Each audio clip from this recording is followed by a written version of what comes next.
Today, every inch of our planet is filled with life. But if we go back for 0.6 billion years, the Earth looked nothing like it does today. Back then, it was just a burning ball of gas with a surface temperature of nearly 4,000 degrees Celsius. Over thousands of years, the Earth slowly cooled down, drifting a little farther from the sun and becoming stable enough to eventually support life. According to scientists, there are around 30 million species of living organisms on Earth today, but only about 1.6 million of them have been discovered. This raises a big question.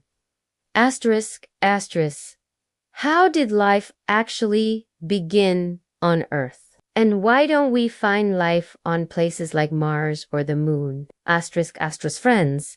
Today, we going to explore a fascinating chapter of history that you may have never heard before. So stay with me till the end of this video. And if you're new to the channel, don't forget to subscribe so you don't miss out on future updates. When Earth was first formed, it was nothing more than a fiery globe floating in space. Its entire surface was covered in lava. There was no soil, no water, and certainly no living organisms. Meteors from outer space kept crashing into it, shaping its surface. Over time, this massive cloud of gases condensed, and Earth gradually became round. It even gained a natural satellite, the Moon.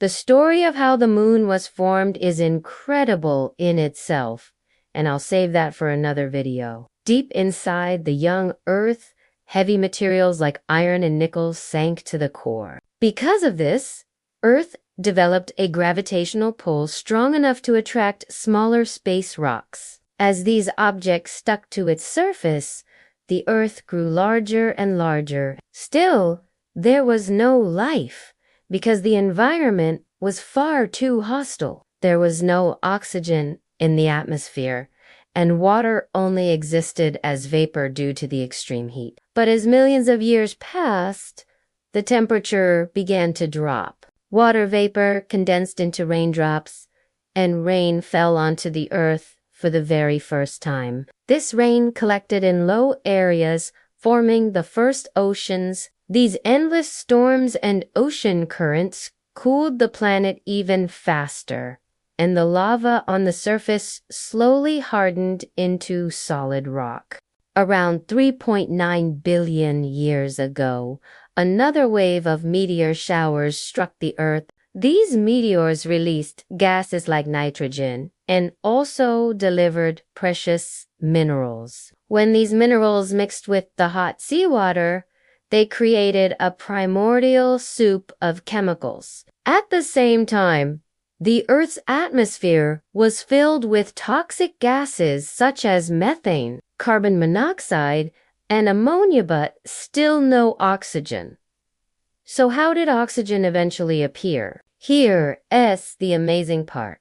Ultraviolet rays from the sun and energy from lightning triggered powerful chemical reactions. Simple molecules in the atmosphere began combining into more complex ones, creating the building blocks of life: amino acids, fatty acids, and nucleotides. These organic molecules gathered in the oceans, growing more concentrated over time through a process called polymerization. These molecules link together to form proteins, fats, and other essential compounds.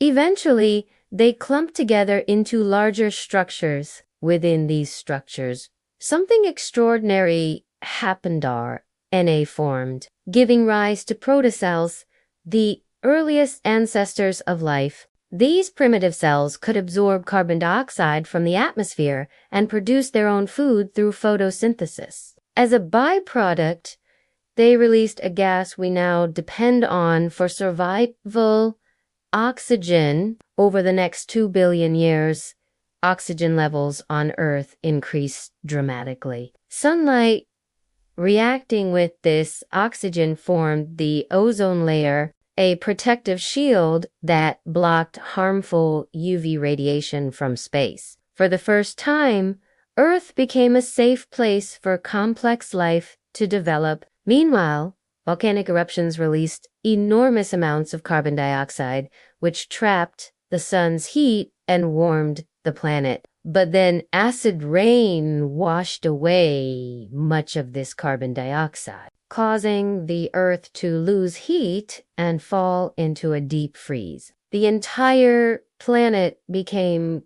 covered in ice. Life seemed to be on the edge of extinction, but volcanoes saved it. They released more carbon dioxide, warming the atmosphere and melting the ice. Earth's climate stabilized again, and life picked up where it left off. From those early single-celled organisms, more complex multicellular life began to evolve. At first, life thrived only in the oceans, but as the ozone layer grew stronger, plants began to colonize land. Soon after, sea creatures called tetrapods used their fins to crawl onto land in search of food. These became the ancestors of reptiles, mammals, birds, and even dinosaurs. Life on Earth flourished, but not without setback. About 100 million years ago,